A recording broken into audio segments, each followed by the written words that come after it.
찬송가 436장 나 이제 주님의 새 생명 얻은 몸이라는 찬송은 우리가 즐겨 부르는 찬송 가운데 하나입니다. 이 찬송가의 가사를 쓰신 분이 이호운이라는 감리교 목사님이십니다. 이호운 목사님이 평소 좋아하셨던 성경 구절이 고린도후서 5장 17절 말씀입니다. 그런 적 누구든지 그리스도 안에 있으면 새로운 피조물이라. 이전 것은 지나갔으니 보라 새 것이 되었도다. 목사님께서는 이 구절을 하루도 깊이 묵상하고 계셨는데 갑자기 시상이 떠올라서 찬송가 가사를 쓰게 되셨습니다. 그게 바로 찬송가 436장입니다. 우리 찬송가 436장의 가사를 한번 보실까요? 1절 앞부분입니다. 나 이제 주님의 새 생명 얻은 몸 옛것은 지나고 새 사람이로다. 우리가 얻은 그 새 생명이 다름 아닌 우리 주님께서 내게 주신 생명이라는 것입니다. 그러기에 이 새 생명을 얻게 된 자는 내가 주님 안에, 주님이 내 안에 계신다라는 고백이 가능해지는 것입니다. 2절 보겠습니다. 주 안에 감추인 새 생명 얻으니 이전에 좋던 것 이제는 값없다. 하늘의 은혜와 평화를 맛보니 찬송과 기도로 주 함께 살리라. 우리의 새 생명이 주님 안에 감추어져 있다 하는 이 표현은 우리의 새 생명을 그 누구도 넘볼 수 없고 해할 수 없음을 의미합니다. 아울러 새 생명을 소유한 우리는 예전과는 완전히 다른 가치관을 가지고 살게 될 뿐만 아니라 누리는 기쁨도 평안도 이전과는 전혀 다른 차원이라는 것입니다. 3절에 가서도 마찬가지입니다. 산천도 초목도 새 것이 되었고 죄인도 원수도 친구로 변한다. 세상이나 이웃을 바라보는 우리의 시선 자체가 달라졌음을 노래합니다. 그런데 중요한 것은 4절 가사입니다. 이런 은혜를 누리고 변화를 체험했으면 마땅히 주님을 따르는 사명자가 되어야 한다는 것입니다. 주 따라가는 길 험하고 멀어도 찬송을 부르며 뒤따라가리라. 나 주를 모시고 영원히 살리라. 날마다 섬기며 주 함께 살리라. 새 생명을 얻은 자는 환경이나 여건이 어떠하든지 오로지 주님 한 분만으로 만족하며 그분의 뒤를 따라가는 것을 인생 최고의 행복으로 기쁨으로 여기며 살게 된다는 것입니다.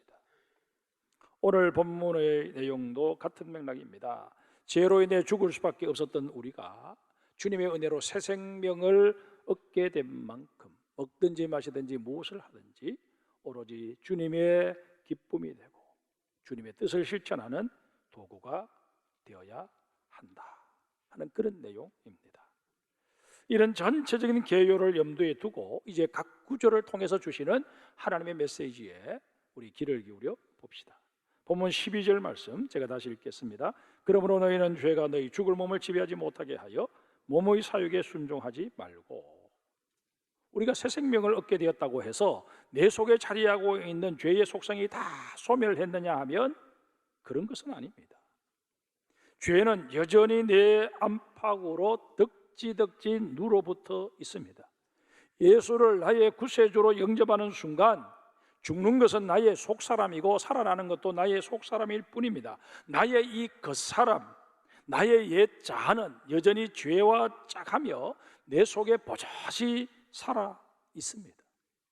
이런 까닭에 영적으로 새 생명을 얻은 사도 바울도 뭐라고 고백합니까? 로마서 7장 21절 이하에 그러므로 내가 한 법을 깨달았노니 곧 선을 행하기 원하는 나에게 악이 함께 있는 것이로다. 내 속사람은 하나님의 법을 즐거워하되 내 지체 속에서 한 다른 법이 내 마음의 법과 싸워 내 지체 속에 있는 죄의 법으로 나를 사로잡는 것을 보는도다. 오호라 나는 공고한 사람이로다. 이 사망의 몸에서 누가 나를 건져내랴.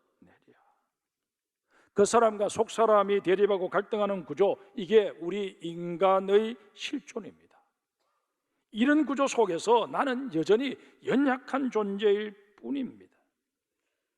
그러기에 우리는 마치 자신이 성령 충만해서 그 어떤 유혹에도 넘어지지 않을 자신이 있는 것처럼 헛새 부리는 것을 그만두어야 합니다.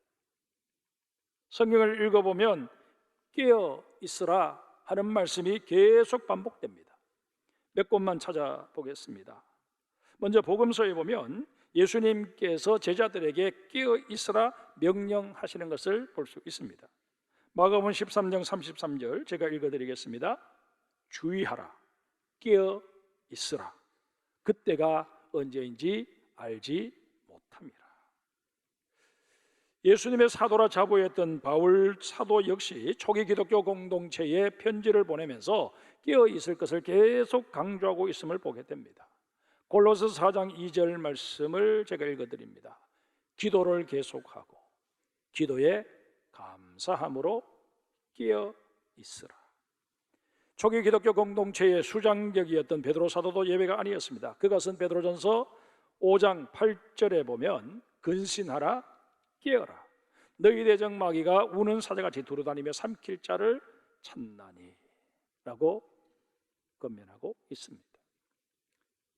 앞서 읽었던 로마서 7장 21절 이하에서 사도 바울이 고백했던 것처럼 우리 자신의 힘으로는 죄의 유혹을 능히 이길 수 없습니다. 그러기에 우리에게 절대적으로 필요한 것이 바로 기도입니다. 기도는 영적으로 근신하고 깨어 있을 수 있는 최상의 비결인 동시에 하나님의 능력을 공급받을 수 있는 가장 효율적인 통로입니다. 여러분, 기도하지 않고 영적으로 나는 성공적인 삶을 살아갈 수 있다, 그렇게 자부하는 사람이 있다면 그 사람은 바보이거나 아니면 교회에서 가장 교만한 사람일 것입니다.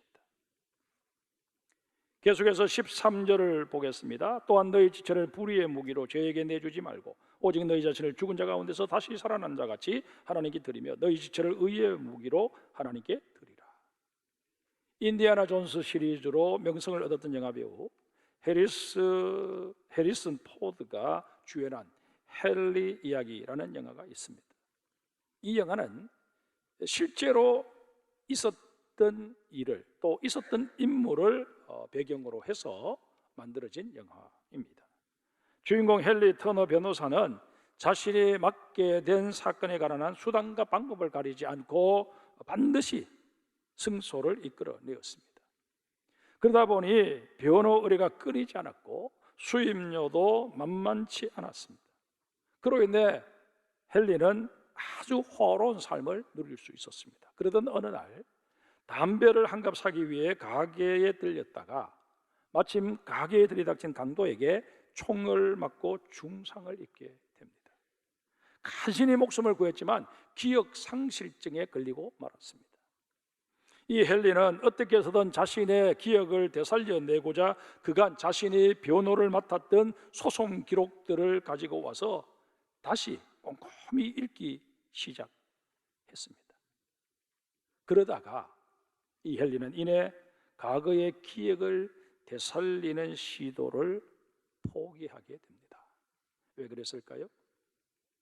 소송 기록을 읽으면서 그간 자신이 변호했던 내용은 법의 허점을 교묘하게 피해서 거짓과 속임수로 가득 차 있었기 때문이었습니다. 그때부터 헨리는 자신 때문에 억울하게 패소했던 사람들을 찾아다니며 사죄하는 일을 시작합니다. 여러분, 헨리가 왜 호화로웠던 자신의 과거로 돌아가기를 포기하고 자신 때문에 억울함을 당했던 사람들을 찾아가서 사죄하게 되었을까요?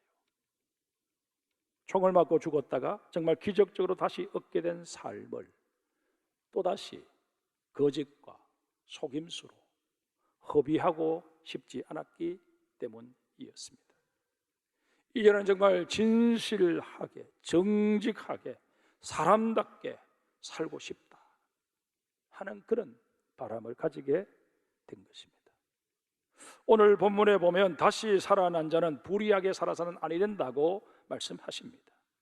우리의 몸을 하나님께서 사용하시는 의의 무기로 내어 드려야 한다는 것입니다. 그런데 여러분, 이 13절에서 우리가 주목해야 될 단어가 하나 있습니다. 바로 내주다라는 동사입니다.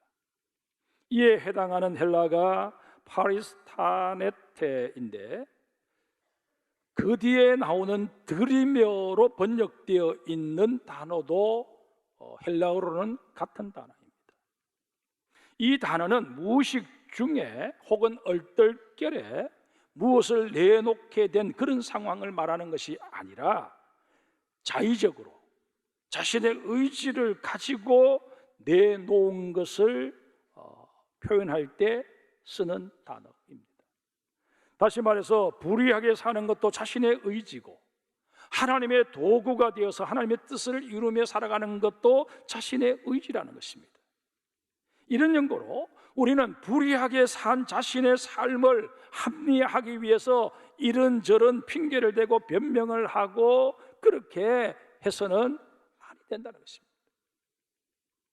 종교개혁자 마르틴 루터는 새가 머리 위로 날아가는 것은 막을 수 없지만 그 새가 머리에 둥지를 트는 것은 막을 수 있다라고 우리를 깨우쳐 줍니다. 아직 해결되지 못한 우리 속에 남아있는 죄악의 쓴뿌리로 인해서 우리 속에 끊임없이 하나님이 원치 않는 잘못된 생각들이 스쳐 지나가는 것, 이것은 어떤 면에서 우리 인간 편에서 불가항력으로 여겨질지도 모릅니다. 하지만 내 의지로 악을 행하고 내가 계획적으로 마귀의 하수인 노릇을 하는 것에 대해서는 우리가 가감하게 거부할 수 있어야 한다는 것입니다. 계속해서 의지적으로 죄를 짓고자 하는 자기 자신에 대해서 정말 이런 내가 밉다라고 선언할 정도로 우리는 죄에 대해서 저항감을 가져야 한다는 것입니다. 그런데 우리가 또 하나 유념해야 할 사실은 죄 짓지 않고 사는 것만이 능사가 아니라는 사실입니다. 우리가 죄 짓지 않는 것으로 만족해버릴 것이 아니라 더 적극적으로 선을 행해야 합니다. 요즘은 많이 달라졌습니다만은 과거 여성들의 사회 참여가 제한을 많이 받았을 그때는 정신병원에 여자분들의 비율이 상당히 높았다고 합니다. 여러 가지 사회적 요인이 있을 것이라 그렇게 여겨집니다. 그런데 특이한 것은 그 정신병원 환자들 중에 자녀를 5명 이상 낳은 여자분은 거의 없었다고 합니다. 정신없이 애를 키우다가 한숨 돌릴만 하면 다시 둘째가 태어나고 또 정신없이 키우다 보면 셋째가 태어나고 그렇게 5 정도를 낳아서 그 아이들을 학교 가는 것 뒷바라지하고 사춘기를 거치는 아이들과 실랑이를 벌이면서 그렇게 살다 보면 어느새 맞이는 자라서 결혼할 나이가 됩니다. 맞이를 시작으로 해서 줄줄이 시집 장가 보내고 나면 그때부터는 다시 손자 손녀 보는 일로 바빠지기 시작합니다. 이러니 정신병 앓고 싶어도 시간이 없어서 못 앓는 것입니다. 우리를 의의 무기로 하나님께 내어 드린다 하는 것도 사실 이와 개념이 유사합니다. 새로운 존재가 되었음에도 예전처럼 육신의 정욕, 안목의 정욕, 이성의 자랑에 관심을 기울이고 빈둥거리다 보면 다시 마귀에게 틈을 주기 십상입니다. 그러기에 주님께서는 마귀가 곁에 와서 아무리 우리를 미혹해도 바빠서 그런 것 받아주고 있을 여유가 없도록 살아야 한다 말씀하십니다. 사랑하는 장성교회 성도 여러분, 열심을 내던 중에 더욱 열심을 내는 우리 모두가 되십시다. 2023년도 교회 표요, 복음의 사람, 예배자로 살아가자, 그렇게 말씀이 선포되어지면 여러분 아멘 하시고 하나님을 예배하는 일에 더 열심을 내셔야 합니다. 119 전도 대행진에 우리 열심을 냅시다, 그렇게 말씀이 선포되어지면 그렇게 해보려고 애를 쓰는 우리 모두가 되어야 한다는 것입니다. 어차피 지금보다 더 나이가 들면 눕기 싫어도 병상에 누워서 지내야 하지 않겠습니까? 그러기에 조금이라도 움직일 수 있을 때 하나님께서 내 사지 백체를 멀쩡하게 지켜주고 계실 때 우리는 더 바쁘게 살 수 있어야 합니다. 제가 종종 드리는 말씀이지만 녹슬어 못 쓰게 되는 것을 거부하고 달아 없어지는 인생을 살고자 애쓰는 우리 장성의 모든 성도들이 되시기를 주의 이름으로 축복합니다. 14절 말씀을 다시 제가 읽겠습니다. 죄가 너희를 주장하지 못하리니 이는 너희가 법 아래 있지 아니하고 은혜 아래에 있습니다. 우리는 알게 모르게 옳고 그름을 따지려는 경향이 강하게 자리하고 있습니다. 이러다 보니 어쩔 수 없이 법과 원칙을 내세우게 되고 그에 따라서 잘한 사람, 못한 사람을 가려서 책임을 묻는 일이 난무하게 됩니다. 이런 까닭에 주님께서는 바울의 입을 빌려서 그리스도인은 법 아래에 있는 게 아니고 은혜 아래에 있다라고 말씀하십니다. 이런 사실은 고린도전서 15장 10절에 더욱 명확하게 표현되어 있습니다. 한번 보실까요? 그러나 내가 나된 것은 하나님의 은혜로 된 것이니 내게 주신 그의 은혜가 헛되지 아니하여 내가 모든 사도보다 더 많이 수고하였으나 내가 한 것이 아니고 오직 나와 함께 하신 하나님의 은혜로라. 나의 나된 것 자체가 하나님의 은혜다 하는 이 말씀은 내가 이렇게 사람 구실하며 나름대로 건강 유지하며 살아올 수 있었던 것 모두가 하나님의 은혜라는 그런 뜻입니다. 그런데 우리는 어리석게도 하나님의 은혜를 망각하거나 별것 아닌 것으로 여겨버릴 때가 한두 번이 아닙니다. 나치 정권의 한가다 순교하신 디트리 보네퍼 목사님은 우리의 이런 어리석음을 아주 신랄하게 비판합니다. 하나님께서 우리에게 은혜를 베푸시기 위해서 담보하신 것이 무엇입니까? 독생자 예수 그리스도 아니십니까? 엄청난 값을 치르시고 우리에게 은혜를 베푸신 것입니다. 그런데 정작 그 은혜를 누리게 된 우리들은 마치 시장에서 덤핑 처리되어 나온 싸구려 물건처럼 하나님의 은혜를 취급해 버리기가 일쑤라는 것입니다. 이런 까닭에 바울은 15절에서 아주 단호한 태도를 보입니다. 그런즉 어찌하리요? 우리가 법 아래에 있지 아니하고 은혜 아래에 있으니 죄를 지으리요.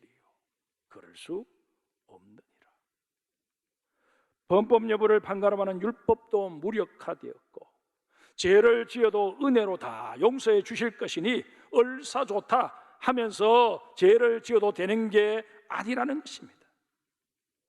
분명히 말씀드립니다. 은혜는 이래도 좋고 저래도 좋은 그런 개념이 결코 아닙니다. 이와 관련해서 마틴 루터의 말에 다시 우리 귀를 볼 필요가 있습니다. 그가 말합니다. 율법은 우리가 의롭다함을 얻을 수 있도록 다시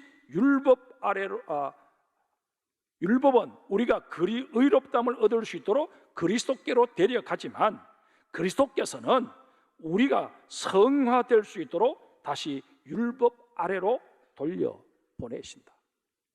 말이 좀 어려워서 쉽게 풀어서 말씀을 드리겠습니다. 율법의 주 기능은 우리가 죄 지을 수밖에 없는 존재임을 깨우쳐 준다는 것입니다. 아울러 그 죄의 문제를 해결받을 수 있도록 그리스도께로 우리를 이끌어가는 데까지가 율법의 역할입니다. 그런데 우리가 율법의 이끌림을 받아서 주님을 찾아가면 그 주님께서는 우리를 죄에 대해서는 죽이시고 의에 대해서는 다시 살아나게 하여 주십니다. 말을 바꾸면 우리에게 새 생명을 주신다는 것입니다. 그러시면서 이제부터는 새 생명을 얻은 자로서 하나님의 명령을 지키며 살아라 우리에게 말씀하십니다. 그런가 하면 새 생명을 얻은 자는 종의 마음을 가져야 합니다. 본문 16절 말씀 우리 같이 읽겠습니다. 16절입니다. 너희 자신을 종으로 내주어 누구에게 순종하든지 그 순종함을 받는 자의 종이 되는 줄 너희가 알지 못하느냐? 혹은 죄의 종으로 사망에 이르고 혹은 순종의 종으로 의에 이르느니라. 바울이 이 편지를 쓸 당시에 종의 신분이라고 하는 것은 주인의 소유물에 불과했습니다. 살고 죽는 것도 주인의 손에 달려 있었습니다. 바울이 이런 주인과 종의 관계를 모를 리 없었건만 그는 모든 그리스도인은 하나님의 종이다, 그렇게 선언합니다. 우리가 존경하는 주기철 목사님, 차가운 감방에서 일제히 모진 고문을 견디며 살아도 주를 위하여 살고 죽어도 주를 위하여 죽겠다라는 의미의 생사위주라는 네 글자를 늘 마음에 담고 사셨다고 합니다. 근데 여러분, 주기철 목사님의 이런 정말 순교를 각오한 그 마음 대단한 것이고 우리의 존경을 받아 마땅하지만 가만히 따져보면 주기철 목사님이 하나님께 내어드린 것 그저 육신의 생명일 뿐입니다. 영원한 생명을 보장받은 마당에 100년도 살지 못하는 육신의 생명 주님께 바친들 뭐가 아까울 게 있겠느냐 하는 것이 주 목사님의 깨달음이셨습니다.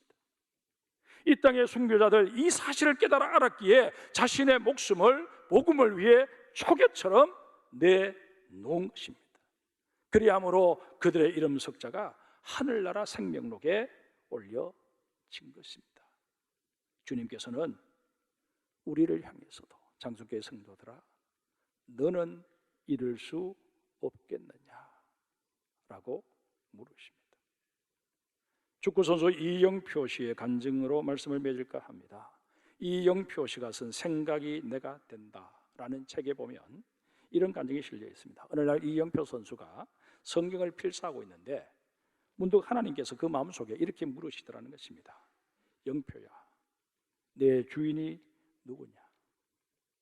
그 순간 이영표 선수는 평소에 자신이 하나님을 향해서 하나님이 나의 주인이십니다, 그렇게 고백해 왔다는 것입니다. 근데 가만히 생각해 보니 그게 그저 습관적으로 하는 말이었고, 하나님을 향하여 주님, 나의 주인님 이렇게 불렀던 것도 그저 하나님에 대한 호칭의 하나로 불렀을 뿐이라는 그런 깨달음을 가지고 주님께 죄송한 마음이 들더라는 것입니다. 뿐만 아니라 하나님께서 자신에게 무슨 명령을 하시면 이 핑계 저 핑계 대며 이 일 끝나고 나면 하겠습니다. 또 하나님의 명령이 한밤중에 자신에게 임하면 하나님 날발 걸면 할게요 하고는 잊어버린 적이 한두 번이 아니었다는 것입니다. 이런 깨달음 속에 부끄러워하고 있는 이 이영표 선수에게 하나님께서 다시 내 주인이 누구냐라고 물으셨습니다. 이영표 선수는 하나님이십니다 말하고 싶은데 그렇게 말하면 뭔가 모르게 책임을 져야 할 것 같아서 주저주저 할 수밖에 없었습니다. 그때 하나님께서 다시 내 주인이 누구냐라고 물으셨고, 이영표 선수는 더 이상 버틸 수 없어 나의 주인은 하나님이십니다 그렇게 울며 고백했고, 그 이후로 그 삶에 놀라운 변화가 있었다는 것입니다. 사랑하는 성도 여러분, 여러분의 주인은 누구십니까? 정답은 이미 정해져 있습니다.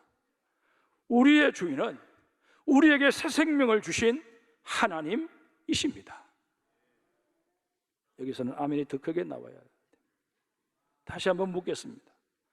우리의 주인은 우리에게 새 생명을 주신 하나님이십니다. 여러분, 형식적으로 습관적으로 목사가 아멘 하라고 시키니까 어쩔 수 없이 하는 이게 아니라 정말 여러분 마음 깊은 곳에서 터져나오는 진심 어린 아멘이 되어야 할 줄 믿습니다. 바울은 자신이 하나님의 종이요 하나님이 자신의 주인 되었음을 깨닫는 순간 이렇게 외칩니다. 카리스토 데오, 하나님께 감사하리로다. 하나님, 내 주인이 되어 주셔서 감사합니다. 여러분과 저 정말 문득문득 하나님, 내 주인 되어 주셔서 감사합니다, 그렇게 고백할 수 있어야 할 것입니다. 그리고 이 감사의 마음이 진심임을 입증하고자 나의 주인 되시는 주님께서 명하신 복음 전파의 사명을 수행하는 또 우리의 한 주간과 이번 119 전도 대행진 기간이 될 수 있기를 주님의 이름으로 축복합니다.